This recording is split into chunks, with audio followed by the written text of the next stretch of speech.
Students, क्या देख रहे थे कि जो आपका हाइड्रोक्साइड आयन है वो एक क्या है, स्ट्रॉन्ग बेस है। बेस की तरह काम तब करता जब ये हाइड्रोजन के साथ जुड़ता हाइड्रोक्साइड आयन। पर एज ए न्यूक्लियोफाइल, अब मैं बोलूँगी ऑर्गेनिक केमिस्ट्री में बोलते हैं।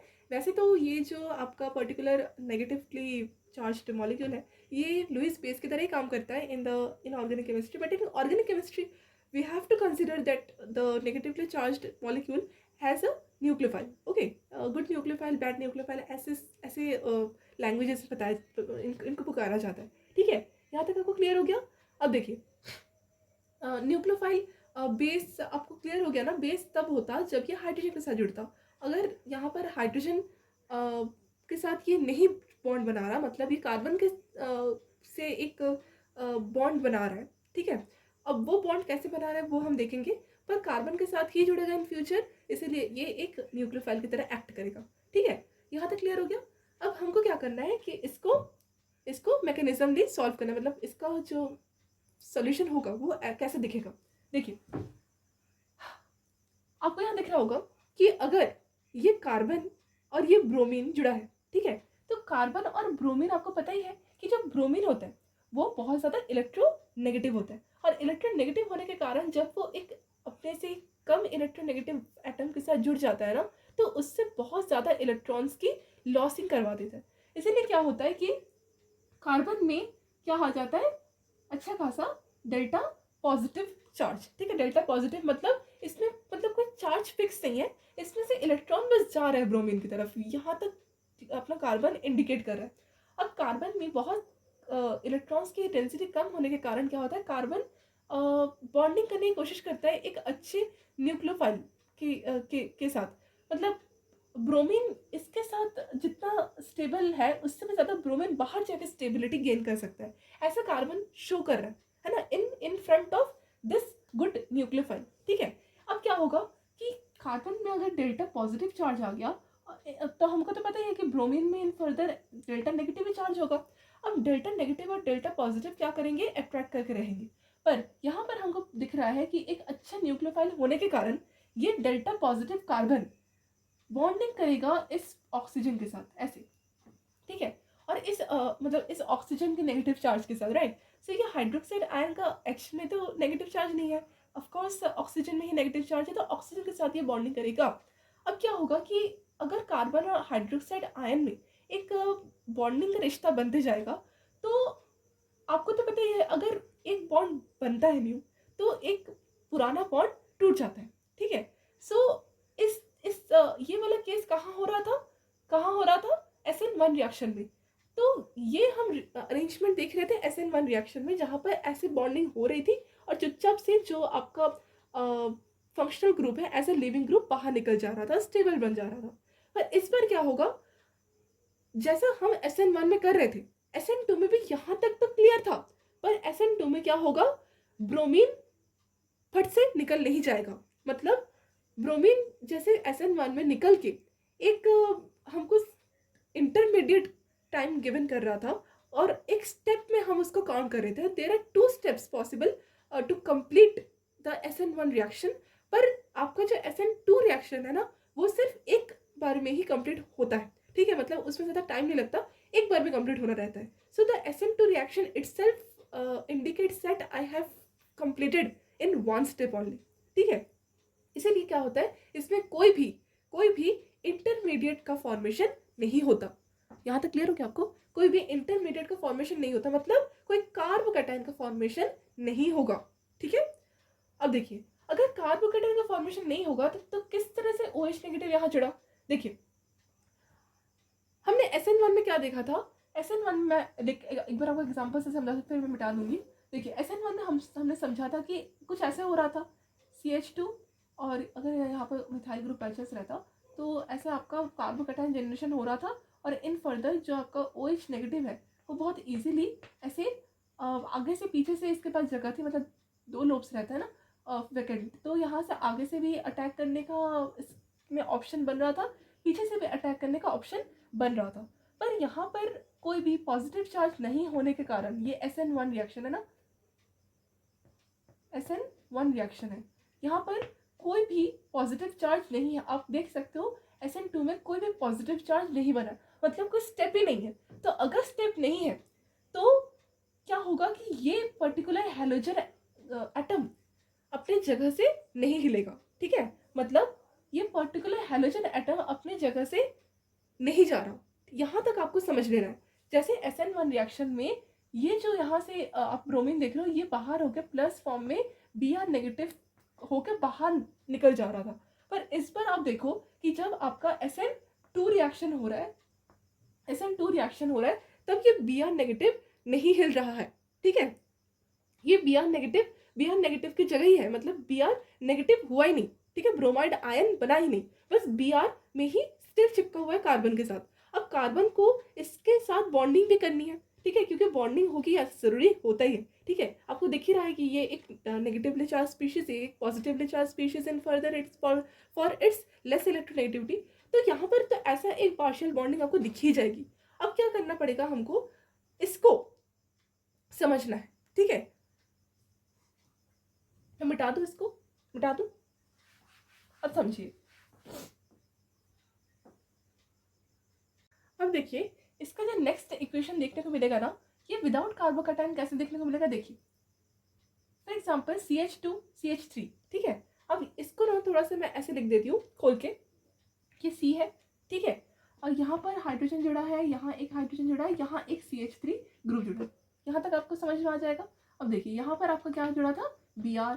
अब ये Br में आपके पास क्या है, बहुत ज़्यादा, क्या होता है भाई Br में, बहुत ज़्यादा इलेक्ट्रॉन्स। सो इलेक्ट्रॉन्स बहुत ज़्यादा होने के कारण क्या होगा, ये OH में भी इलेक्ट्रॉन्स बहुत ज़्यादा है, इसीलिए नेगेटिव चार्ज आ रहा है ना। तो ये नेगेटिवली चार्ज न्यूक्लियोफाइल, और इस Br में रिपल्शन होगा, ठीक है। जब ये इसके सामने ऐसे जुड़ना चाहेगा ना, मतलब ये तो खींच रहा है ना कार्बन OH को, आ जाओ मेरे साथ जुड़ जाओ। पर क्या होगा, OH जब Br के साथ ऐसे सामने से ऐसे घुसने की कोशिश करेगा ना, देखो यहाँ पर कोई वैकेंट ऑर्बिटल बना नहीं है कि हम सामने से और पीछे से जा सके, ठीक है। पीछे से अगर जाएगा तो इसके लिए ईजी है, पर सामने से अगर वो चला गया, ठीक है, अगर सामने से चला गया, ये जो OH नेगेटिव है, ये अगर सामने से चला गया तो क्या करेगा, ये Br मतलब ब्रोमीन बहुत ज़्यादा जिसमें इलेक्ट्रॉन्स है, और इस ऑक्सीजन में रिपल्शन क्रिएट करेगा। क्या क्रिएट करेगा, रिपल्शन।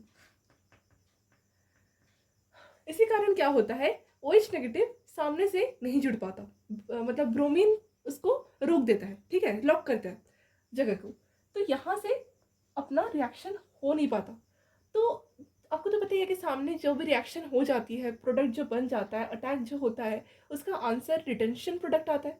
सो रिटेंशन इसमें पॉसिबल तो है नहीं, पर हाँ इस वाले प्रोसेस में according to this solvent which is yes it is a polar protic solvent only, but actual में पोलर अप्रोटिक सॉल्वेंट ज़्यादा फेवरेबल रहता है। ये वाला मैं रिएक्शन करवा रही हूँ, आप बस समझो कि ये एक स्ट्रॉन्ग न्यूक्लियोफाइल स्ट्रॉन्ग बेस है, ठीक है। अब इसके वजह से आप क्या हो रहा है, बस एक रिपल्शन हो रही है, और रिपल्शन होने की वजह से इसको सामने से अटैक ना करवा के पीछे से अटैक करवाया जाता है, ठीक है। मतलब इन फ्यूचर इसका जो रिएक्शन होगा वो C, और ये आपका जो H है, ये आपका ऐसे पोजीशन में आ जाएगा, मतलब HCH3 ये एक पोजीशन है, ठीक है। मतलब ये एक sp3 हाइब्रिडाइजेशन अभी फिलहाल हमको दिख रही है, मतलब without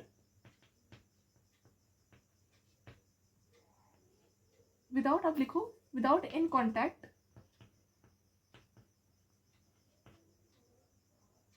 the carbon was sp3 hybridised. यहाँ तक क्लियर लिख लीजिए। यहाँ आप देख रहे हो कि कोई पर्टिकुलर बॉन्डिंग अभी तक हुई नहीं है, रिएक्शन अभी जस्ट स्टार्ट हुआ है। तो यहाँ पर ना कार्बन का जो पर्टिकुलर हाइब्रिडाइजेशन रहता है वो sp3 ही रहता है। मैंने आपको सिखाया ना sp3 sp2 ऐसे हाइब्रिडाइजेशन काउंट कैसे करते हैं, number of sigma bond count कर लो। अगर कार्बन में कोई लोन पेयर रहता तो आप उसको काउंट करते, तो आपका हाइब्रिडाइजेशन अकॉर्डिंग टू दैट ज़्यादा काउंट होता। तो यहाँ पर कार्बन में कोई ऐसे इलेक्ट्रॉन्स है नहीं, लोन पेयर तो यहाँ पर कार्बन का सिर्फ सिग्मा बॉन्ड दिख रहा है, तो जितना सिग्मा बॉन्ड दिख रहा है उतना आप हाइब्रिडाइजेशन काउंट करो। 1 2 3 4, 4 मतलब 4 स्टेरिक नंबर, मतलब sp3 1s3p, that's 4 steric number, इसको बोलते हैं sp3 हाइब्रिडाइजेशन। अब देखिए जब ये OH सामने से बॉन्डिंग नहीं कर पाया तो वो पीछे चला गया, तो पीछे से भी ऐसा नहीं कि पीछे इसकी जगह थी, पर हाँ पीछे से वो क्या कर सकते हैं, उसको पुश कर सकते हैं, ठीक है। मतलब अगर यहाँ पर हाइड्रोजन है, यहाँ पर हाइड्रोजन है, ठीक है, और यहाँ पर CH3 है, ये मैं 1 डिग्री समझा रही हूँ, 0 डिग्री में भी अच्छा खासा स्टेबिलिटी ऑर्डर आ जाएगी। अब देखिए यहाँ पर फॉर एग्जाम्पल ये OH नेगेटिव सामने था, तो मैंने इसको चुपचाप से पीछे रख दिया, ठीक है, नेगेटिव। अब क्या होगा कि इसमें हाइड्रोजन ऐसे है ना, तो हाइड्रोजन में इन फर्दर कोई अलग बॉन्ड होता नहीं है, सिर्फ हाइड्रोजन एक ही अपना बैलेंस के साथ जुड़ा हुआ रहता है। तो यहाँ पर ना हाइड्रोजन को ऐसे थोड़ा सा जगह देके ना ये घुस सकता है इस मतलब पार्शियली पॉजिटिवली चार्ज्ड कार्बन के पास। अब यहाँ पर क्या होता है, बॉन्डिंग अच्छा बनना स्टार्ट हो जाता है, ठीक है, और ये तो चुपचाप से जुड़ा ही रहता है Br नेगेटिव। जब इसके साथ बॉन्डिंग बन रहा होता है ना, मतलब इसके साथ बॉन्डिंग बन रहा होता है, तो एक बार क्या होता है कि एक टाइम ऐसा आ जाता है जब ये कार्बन अपना इलेक्ट्रॉन्स गेन कर लेता है एज कम्पेयर टू जितना वो ब्रोमीन को दे रहा था पीछे से। तो ये क्या करता है, कार्बन अच्छा खासा अपना इलेक्ट्रॉन को ले लेता है, ठीक है। अब कार्बन के पास इलेक्ट्रॉन तो आ गए, मतलब कार्बन के पास एक टाइम में इलेक्ट्रॉन नहीं था, तो OH नेगेटिव ने थोड़ा सा इसको इलेक्ट्रॉनिक सहायता दी। अब देखिए कार्बन के पास एक टाइम ऐसे आया जब ब्रोमीन और कार्बन का जो मतलब एक आप बोल सकते हो कि कार्बन ज़्यादा ढीला पड़ रहा था, अब कार्बन के पास ताकत आ गई कि वो ब्रोमीन को हटा सके, ठीक है। अब देखिए ये वाला स्टेट जो होता है ना, ये पर्टिकुलर स्टेट जब कार्बन और ब्रोमीन और कार्बन और हाइड्रोक्साइड आयन दोनों के बीच में पर्टिकुलर बॉन्डिंग नहीं रहती, उस बॉन्डिंग को, उस वाले स्टेट को हम बोलते हैं ट्रांजिशन स्टेट। मतलब ना ही कार्बन ब्रोमीन के साथ अच्छे से जुड़ा हुआ है, ठीक है, ना ही कार्बन हाइड्रोक्साइड आयन के साथ परफेक्टली जुड़ा हुआ होता है। मतलब कार्बन पर्टिकुलरली किसी के साथ भी नहीं जुड़ा हुआ है, मतलब पार्शियली बॉन्डिंग में दोनों के साथ जुड़ा है। तो इस वाले स्टेट को हम नाम देते हैं transition state. Transition state state और इस वाले पोजीशन में कार्बन के पास जब हम हाइब्रिडाइजेशन चेक करते हैं, मतलब कार्बन के पास मतलब अपने वैलेंस इलेक्ट्रॉन के अकॉर्डिंग कितने बॉन्ड्स हैं, तो उसका जो हम एक्चुअल ये जो चेक करेंगे, आप देख सकते हो प्रॉपर बॉन्डिंग वो 2 हाइड्रोजन और 1 मिथाइल ग्रुप के साथ है, as it was of 1 degree we have writing. So that's why in this particular transition state the carbon is sp2 hybridised. आपको क्लियर हुआ यहाँ तक?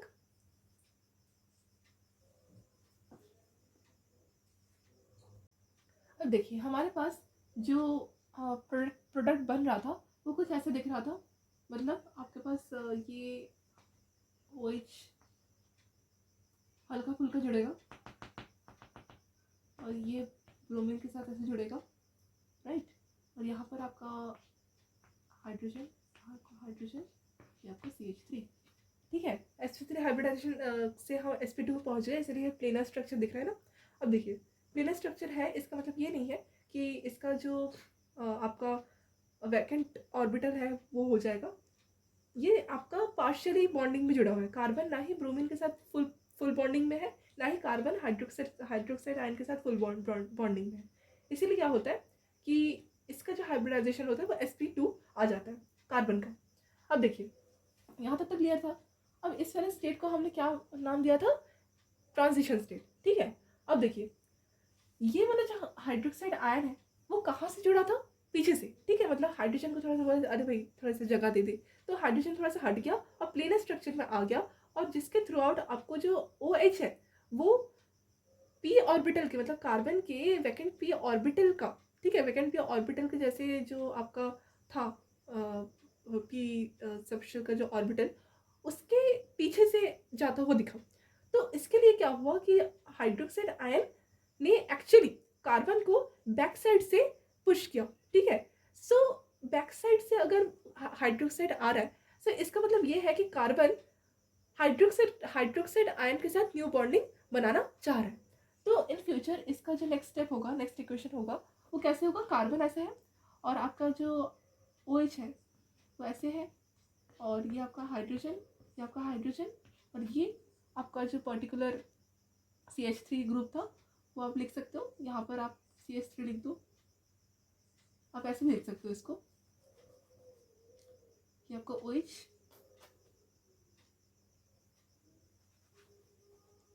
एक्चुअल में दिखेगा ऐसे HCH3, ठीक है। देखा आपने, ये OH ऐसे जुड़ा और यहाँ से H और CH3 ऐसे घूम गया, ठीक है। और ये जो Br है, ये Br ऐसे इसको हटा रहा था। अब देखिए Br यहाँ पर प्लस के फॉर्म में बाहर चला गया, और ये Br क्या है, ये Br ही तो आपका लिविंग ग्रुप है। Br आपका क्या है, लिविंग ग्रुप, ठीक है। इसीलिए आपको क्या हुआ, बैक साइड अटैक हुआ। तो SN2 में हमने क्या सीखा, the nucleophile attacks the substrate from back side। Back side से अटैक होने के कारण एक रिजल्ट आया, जिस रिजल्ट को हम बोले इन्वर्शन। इसको हम इन्वर्शन ऑफ कॉन्फ़िगरेशन के नाम से भी जानते हैं, इन्वर्शन ऑफ कॉन्फ़िगरेशन। क्या होता है इसका मतलब, आपने अम्ब्रेला देखा है क्या, जब बरसात होती है, बहुत ज़्यादा तूफान आता है, तो अम्ब्रेला जब हम बाहर लेके जाते हैं तो मतलब छाता ना, छाता जब बाहर लेके जाते हैं तो क्या होता है, हवा के कारण छाता उल्टा हो जाता है, राइट। सो इसका ही नाम आप समझ सकते हो ऐसे उदाहरण से, कि जो आपका प्रोडक्ट बना, ठीक है, SN2 में, वो as compare to the reactant उल्टा बना, ठीक है। मतलब एक एनांशियोमर जैसे दिखेगा, मिरर प्रोडक्ट जैसे। मतलब पहले हमारे पास हाँ न्यूक्लियोफाइल सब्सटीट्यूट हुआ, लिविंग ग्रुप की तरह बैड न्यूक्लियोफाइल बाहर चला गया और गुड न्यूक्लियोफाइल की एंट्री हो गई। अब उसका एंट्री कैसे हुआ, मतलब उसका जगह कैसे बना, ये सब हम थोड़ा सा मैकेनिज्म में पढ़ लिए। यहाँ तक क्लियर हो गया। अब ये जो प्रोडक्ट बना है, ये एक ही प्रोडक्ट बनेगा, और यहाँ पर कोई रेसिमिक मिक्सचर तो बनेगा नहीं। बाकी आपका पहले जो इसका क्वेश्चन देखे थे, वो आपका कैसा क्वेश्चन था, ऐसे सी था, और यहाँ पर आपका जो है हाइड्रोजन ऐसे जुड़ा था, एक हाइड्रोजन ऐसे जुड़ा था, एक CH3 ऐसे जुड़ा था, और यहाँ Br लगा था। आप देख सकते हो कि इसका ही मिरर इमेज बना है, इसका ही मिरर इमेज बना है। मतलब ब्रोमीन की जगह पे अगर OH रहता तो OH को उल्टा करके देखिए ऐसा ही दिखता, ठीक है। तो इसी को बोलते हैं हम इन्वर्शन ऑफ कॉन्फ़िगरेशन। वही इन्वर्शन जो वर्ड है, इसका मतलब ये होता है उल्टा, ठीक है, मिरर इमेज। यहाँ तक क्लियर हो गया, समझ में आ गया। अब एक और चीज़ मैं आपको बताना चाहती हूँ कि ये जो आपका पर्टिकुलर OH ग्रुप था, ये पर्टिकुलर OH ग्रुप क्या था, अटैकिंग स्पीशीज, ठीक है।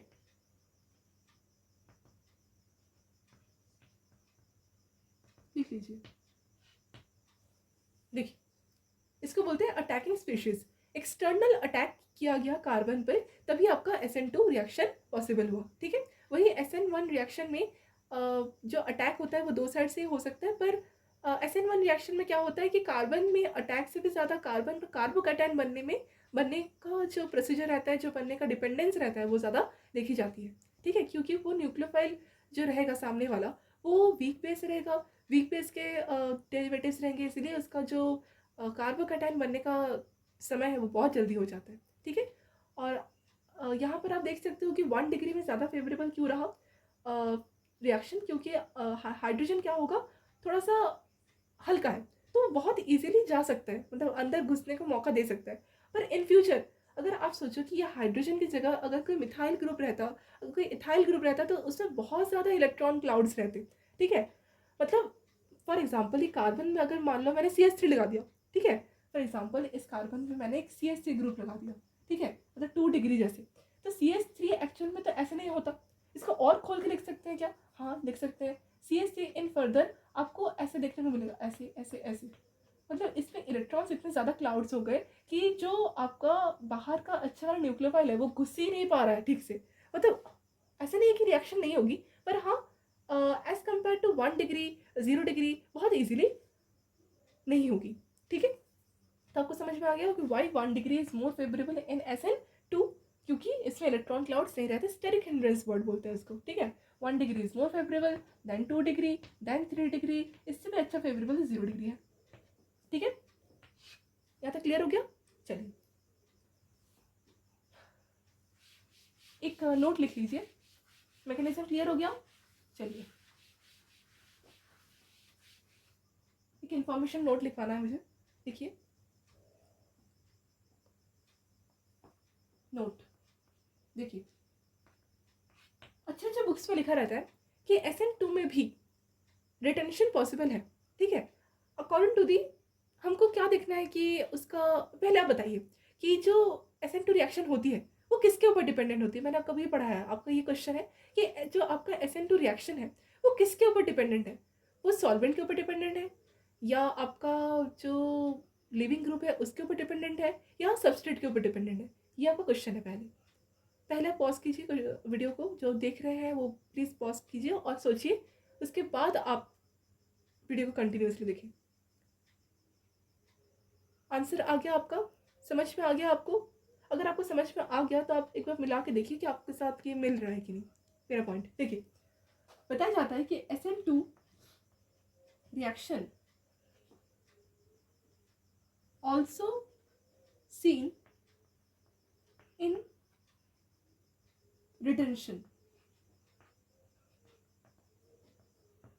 मतलब बैक साइड और फ्रंट साइड से आपका कोई आंसर नहीं है बन रहा। SN1 SN2 हमको जो रिटेंशन प्रोडक्ट है वो देखना है कंपेयर करके कि आपका सॉल्वेंट कैसा है। ठीक है, फॉर एग्जांपल SN2 रिएक्शन मुझे करवाना है और आपको मैंने एक क्वेश्चन दिया, लाइक मेरे पास एक क्वेश्चन है, मैं आपको बताती हूँ question. For example CH3 H ethyl group को ET लिखते हैं। ठीक है, मतलब C2H5 है इसका आंसर ना। तो ये आपका इथाइल ग्रुप है और ये इन फर्दर जुड़ा हुआ है OH के साथ। ठीक है, और ये हो रहा है in the presence of Na sodium. अब देखिए इसका रिटेंशन प्रोडक्ट कैसे बनेगा, Na है। ठीक है, तो Na क्या करेगा इसमें, पॉजिटिव चार्ज। अब देखिए ये Na है, ठीक है, मतलब इसमें कोई चार्ज नहीं है। ठीक है, तो चार्ज नहीं है मतलब इसको हम क्या करेंगे, हाइड्रोजन के साथ, अगर फॉर एग्जांपल ये वाला हाइड्रोजन को मैंने क्या किया, हेट्रोलिटिक क्लीवेज किया। मतलब हेट्रोलिटिक क्लीवेज मतलब हाइड्रोजन को ऑक्सीजन, मतलब हाइड्रोजन को बाहर छोड़ दिया। ठीक है, हाइड्रोजन आयन बना के और ऑक्सीजन में नेगेटिव चार्ज दे दिया। ठीक है, मतलब ऑक्सीजन में नेगेटिव चार्ज दे दिया। यहाँ पर आपका हाइड्रोजन बना। ठीक है, और ये हाइड्रोजन आयन के थ्रू बाहर निकल गया, H+। यहाँ क्या हुआ, O नेगेटिव हो गया। देखिए CH3 C, और यहाँ पर इथाइल ग्रुप, और यहाँ पर आपका H था, ये C है ना, और यहाँ पर आपका O नेगेटिव हो गया। ठीक है, अब ये O नेगेटिव के साथ जो आपका इन फ्यूचर Na था, ये Na क्या हो जाएगा, पोलराइज्ड होगा। अब ये Na में क्या हो जाएगा, प्लस चार्ज, मतलब Na आयन बनेगा। अब यहाँ पर धीरे धीरे बॉन्डिंग बनेगी, कोवलेंट बॉन्डिंग बनेगी, और यहाँ पर आपका CH3 और यहाँ C, और यहाँ पर CH3 और यहाँ पर H, और उसके साथ आपका ONA जुड़ जाएगा। अब O में आपको मैं गोल से दिखा रही हूँ, यह नेगेटिव चार्ज था और सोडियम में प्लस चार्ज तो रहेगा ही, मतलब था। अब देखिए माइनस और प्लस है। अब इन फ्यूचर फॉर एग्जांपल इसी को मैंने CH3, अब यहाँ पर आपका ये आपका H, अब ये आपका O और Na। अब ये ONA for example in the presence of करवाया जा रहा है CH3I के साथ। ठीक है, अब CH3I क्या है आपका, मिथाइल हैलाइड। अब देखिए मिथाइल हैलाइड में क्या होता है, एक आपका हैलाइड ग्रुप रहता है जिसमें पार्शियल नेगेटिव चार्ज रहता है, और आपका जो मिथाइल ग्रुप रहता है, मिथाइल ग्रुप एल्काइल ग्रुप से बिलोंग करने के कारण इलेक्ट्रॉन डोनेटिंग ग्रुप्स रहते हैं। इसलिए इसमें क्या हो जाएगा आपका, अगेन हेट्रोलिटिक क्लीवेज करवा दीजिए। अब देखिए CH3 और यहाँ पर H, और यहाँ पर क्या बन जाएगा आपका O। अब यहाँ पर हेट्रोलिटिक क्लीवेज की वजह से क्या होगा, यहाँ पर O और Na में भी क्लीवेज आ जाएगी। अब क्लीवेज आने के कारण क्या हो जाएगा, अगेन O में नेगेटिव चार्ज आ जाएगा और Na पॉजिटिव में बाहर निकल जाएगा। और यहाँ पर आपका यहाँ क्लीवेज हो रहा था मिथाइल हैलाइड में, अब यहाँ पर जो क्लीवेज होगा CH3 में क्या बन जाएगा, CH3 पॉजिटिव, मतलब कार्बोकैटायन का जनरेशन। अगेन कार्बोकैटायन यहाँ पर अटैक करेगा, और कार्बोकैटायन अटैक जब करेगा मतलब CH3 पॉजिटिव बन जाएगा ना, क्योंकि हाइड्रोजन ग्रुप सारे इलेक्ट्रॉन्स अपनी तरफ खींच लेंगे, और ये हेटेरोडिक क्लीवेज के थ्रू होगा। और CH3 पॉजिटिव ये OH में सामने से अटैक कर जाएगा, सामने से अटैक कर जाएगा। क्यों? क्योंकि यहाँ पर अब देख सकते हो कि सामने से अटैक, आपको लग रहा होगा कि सामने से कैसे अटैक कर गया, ये यहाँ पर तो कार्बोकैटायन ऐसा कुछ बना ही नहीं। देखिए यहाँ पर कार्बोकैटायन नहीं देखा जा रहा है इस बार, यहाँ पर पर्टिकुलर आयन देखा जा रहा है। तो यहाँ पर आप देख सकते हो कि रिटेंशन प्रोडक्ट बन रहा है, रिटेंशन प्रोडक्ट ही बनेगा। आप पता होना चाहिए कि सामने से जो भी अटैक करते हैं न्यूक्लियोफाइल उसमें रिटेंशन प्रोडक्ट होता है। अब यहाँ पर जब ऐसे अटैक हो जाएगा, तो अटैक नहीं मतलब यहाँ से जब बॉन्ड बनेगा, तो आपका इन फ्यूचर जो CH3 है वो O, और यहाँ पर आपको क्या बन जाएगा, यहाँ पर हमने क्या जोड़ा था, OCH3, ठीक है। और इन फ्यूचर इसका प्लस में NaI आ जाएगा। क्यों? क्योंकि सोडियम आयन था और आयोडाइड आयन, आयन आयन मिला के एक आयनिक बॉन्ड का फॉर्मेशन करेंगे, और सोडियम आयोडाइड इन फ्यूचर ऐसे साइड में प्रोडक्ट निकलेगा, और आपका ये प्रोडक्ट आ जाएगा। इसमें जो प्रोडक्ट बना वो रिटेंशन बना, मतलब there is no inversion happen in this reaction. ऐसे रिएक्शंस इसमें सॉल्वेंट का आपको थोड़ा सा ध्यान रखना है, ठीक है। मतलब हैलोजन का जो है नेचर चेक नहीं करना, इसमें हमको सबस्ट्रेट का कोई नेचर चेक नहीं करना, सिर्फ सॉल्वेंट के ऊपर ध्यान देना है कि सॉल्वेंट आपका कैसे दिया हुआ है, उसी के अकॉर्डिंग आपका प्रोडक्ट ज़्यादातर शो होगा। क्लियर हो? कोई प्रॉब्लम है, कोई डाउट है तो आप कमेंट करके बताइए, I will just try to clear it. Okay, चलिए कुछ क्वेश्चंस देख लेते हैं।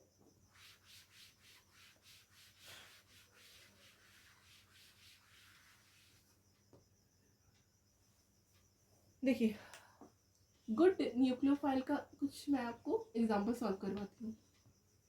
देखिए गुड न्यूक्लियोफाइल, सबसे अच्छा न्यूक्लियोफाइल होता है N2, ठीक है।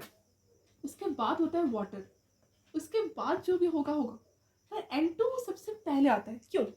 N2 मतलब नाइट्रोजन गैस, और वाटर गैस भी हो सकता है, लिक्विड भी हो सकता है, पर्टिकुलर जो N2 होता है वो गैस ही होता है।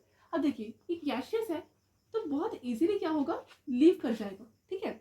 और ये वाटर लिक्विड के फॉर्म में हो सकता है, तो ये थोड़ा सा भारी रहता है, तो इसमें क्या होता है कि leaving group as compare to this gas is not good. तो ये आप समझ रहे, आपको ऐसे लग रहा होगा मैम क्लोराइड आयन भी तो होता है, ब्रोमाइड ऐसे ऐसे भी तो होते हैं, वो सब मतलब ऐसे ना, ये भी तो लिविंग ग्रुप होते हैं, पर ये तो गैस के फॉर्म में होते हैं, वाटर से पहले क्यों नहीं आते। देखिए N2 अच्छा है, ठीक है, क्योंकि N2 में जो पॉजिटिव चार्ज बनेगा ना वो बहुत ज़्यादा अच्छा माना जाता है एज ए लिविंग ग्रुप, ठीक है। वो स्टेबल नहीं होता, तो जब बाहर निकलता है ना तो N2 का फॉर्म बहुत अच्छा स्टेबल हो जाता है। अब देखिए इसका क्वेश्चन सॉल्व करते हैं। मैं आपको एक चीज़ लिखवा देती हूँ, the N2 is able to leave without any external attack, without any external attack, ये लिख लीजिए, जब तक कोई सामने न्यूक्लियोफाइल ना आए इन द प्रेजेंस ऑफ, ठीक है, एक्सटर्नल अटैक। ये इतना अच्छा लिविंग ग्रुप है कि खुद ही लीव कर जाता है with the energy of heterolytic cleavage. कोई भी ग्रुप में कर जाएगा, 3 डिग्री 2 डिग्री 1 डिग्री, ठीक है। फॉर एग्जाम्पल 3 डिग्री मैं देख लेती हूँ, ये CH3, ये CH3, ठीक है। आपको तो पता ही है कि 3 डिग्री ज़्यादा स्टेबिलिटी कौन सी रिएक्शन की रहती है, SN1, वेरी गुड।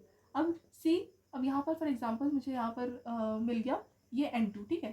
तो ये N को मैं ऐसे रिएक्ट जब करवाऊंगी कार्बन के साथ तो वो प्लस चार्ज में होगा, क्योंकि यहाँ पर ट्रिपल बॉन्ड N के साथ बना। अब क्या होगा कि इसका जो प्रोडक्ट निकलेगा वो कोई अगर सॉल्वेंट नहीं है फॉर एग्जाम्पल, तो हमारे पास क्या हो जाएगा, हेट्रोलिटिक क्लीवेज। तो हेट्रोलिटिक क्लीवेज करवा दीजिए। Nitrogen is more electronegative than carbon, so it will definitely take all the electrons when it bonded with. So यहाँ पर आपका C, यहाँ पर CH3, यहाँ पर CH3, यहाँ पर CH3, यहाँ पर कार्बोकैटायन का फॉर्मेशन, और यहाँ पर प्लस N2, ठीक है। ये आपका क्या निकला, 3 डिग्री। अब नेक्स्ट देख लीजिए,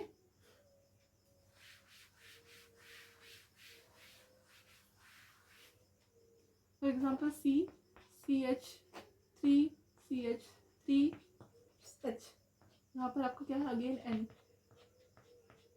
एन पॉजिटिव चार्ज, इसका भी हेटेरोडेटिक क्लीवेज H, होमोडेटिक क्लीवेज में HN लिखते हैं, तो हेटेरोडेटिक क्लीवेज मतलब इसको मैं ऐसे लिख देती हूँ हेटेरो, ठीक है। अब देखिए CH3 ये 2 डिग्री है लिविंग ग्रुप, ठीक है। अगेन जो जुड़ेगा वो जुड़ेगा, ठीक है।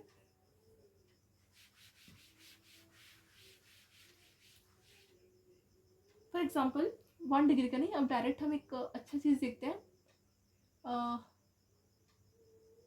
फॉर एग्जाम्पल वाटर, ठीक है। फॉर एग्जाम्पल वाटर भी अच्छा लिविंग ग्रुप होता है when it is in the form of proton, मतलब क्या बोलते हैं उसको हम, हाइड्रोनियम, ठीक है, आयन के फॉर्म में। फॉर एग्जाम्पल सी है, ठीक है, यहाँ पर एक आपका ग्रुप है CH3, ठीक है, और ये जो कार्बन है वो प्रोटोनियम के साथ जुड़ा है, मतलब क्या होता है प्रोटोनेशन हो रहा है, मतलब ऑक्सीजन प्रोटोनेटेड हो रहा है, H ये प्लस चार्ज, ठीक है। तो इसमें क्या होगा, फॉर एग्जाम्पल कोई आपको न्यूक्लियोफाइल दिया हुआ है, ठीक है, ये 1 डिग्री है, ठीक है। सो 1 डिग्री है तो हमको क्या करना है, मतलब ये 1 डिग्री है ना, आपको दिख रहा है कोई न्यूक्लियोफाइल है, ठीक है। अब न्यूक्लियोफाइल है, इसमें SN1 होगा या SN2 होगा, न्यूक्लियोफाइल मतलब SN1 होगा या SN2 होगा, पहले बताओ। देखिए फर्स्ट ऑफ ऑल यहाँ पर हमको देखना है कि ये 1 डिग्री है, ठीक है। सो 1 डिग्री है तो आप पढ़े हो रहा कि ये SN1 रिएक्शन 3 डिग्री में होता है, SN2 रिएक्शन 1 डिग्री में होता है, साथ साथ यहाँ पर न्यूक्लियोफाइल है, ठीक है। सो न्यूक्लियोफाइल है तो यहाँ पर क्या हो जाएगा, यहाँ पर अटैक करेगा, ठीक है। यहाँ पर क्या होगा, अटैक करेगा। तो अटैक करेगा तो अटैक कैसे करते हैं, ऐसे पीछे से जाके ऐसे अटैक करेगा, ठीक है, और पीछे से जाके अटैक करके यहाँ पर आपका C, और ये आपका वाटर के साथ भी जुड़ा है, और इन फ्यूचर ये आपका कार्बन के साथ भी जुड़ा है, मतलब ये आपका CH2 है, और ये आपका ऐसे H, ये आपका ऐसे OH2 है ना, ये प्लस में है, तो ये आपका न्यूक्लियोफाइल से जुड़ेगा, ठीक है। और साथ साथ यहाँ पर आपका एक हाइड्रोजन और एक मिथाइल ग्रुप, इसको बोलते हैं SN2 रिएक्शन, ठीक है। फिर वाटर जब रिमूव हो जाएगा, ठीक है, तब हमारे पास nucleophile as a inversion product हमको गिफ्ट करेगा। C, यहाँ पर आपका न्यूक्लियोफाइल ऐसे अटैच हो गया, यहाँ पर H, यहाँ पर H, ठीक है, और जो आपका कार्बन है वो मिथाइल ग्रुप के साथ भी अटैच हो जाएगा,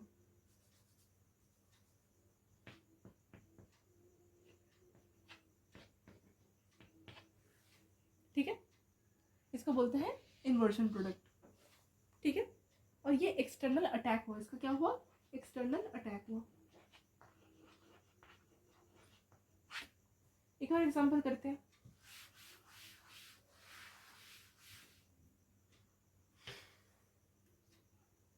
फॉर एग्जांपल ये वाला करते हैं, CH3 C N plus N, ठीक है। ये आपका एक विदाउट सॉल्वेंट था, इन द प्रेजेंस ऑफ ये एक सॉल्वेंट वाला ले लेते हैं,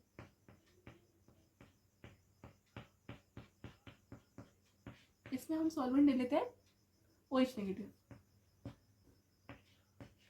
ठीक है। देखिए पता है आपको कि विदाउट सॉल्वेंट ये एक अच्छा लिविंग ग्रुप है, तो ये ऑटोमेटिकली हेटेरोडेटिक क्लीवेज करके N2 में निकल जाएगा बाहर, और ये आपका जो है CH3 और CH3, और अगर CH3 नहीं है तो फिर आप पर्टिकुलरली यहाँ पर H2 लगा दीजिए, पर अगर CH3 है तो आप ऐसे 3 डिग्री पर बना सकते हैं, यहाँ पर H, यहाँ पर H, और ये कार्बोकेटाइन बनेगा अगर यहाँ पर कोई सॉल्वेंट नहीं है। पर अगर यहाँ पर हमको एक हाइड्रोक्साइड आयन दिख रहा है which is a what solvent, which is a strong base, तो स्ट्रॉन्ग बेस है, इसीलिए हमको क्या करना पड़ेगा, यहाँ पर एक्सटर्नल अटैक करवाना पड़ेगा, जिसके थ्रू आउट आपका एक्सटर्नल अटैक होने के कारण आपका यहाँ पर SN2 रिएक्शन दिखेगा, यहाँ पर ऐसे में आपको SN1 रिएक्शन नहीं दिखेगा। ये फर्स्ट स्टेप में कोई सॉल्वेंट नहीं था तो हमारे पास SN1 रिएक्शन हो रहा था, इसीलिए आपका सेम सबस्ट्रेट है पर पूरा डिपेंड हो रहा है आपका किसमें, प्रेजेंस ऑफ द सॉल्वेंट। यहाँ पर SN2 2 हो जाएगा for this solvent. Clear clear, समझ में आ गया? चलिए एक और चीज मुझे आपको लिखवाना है।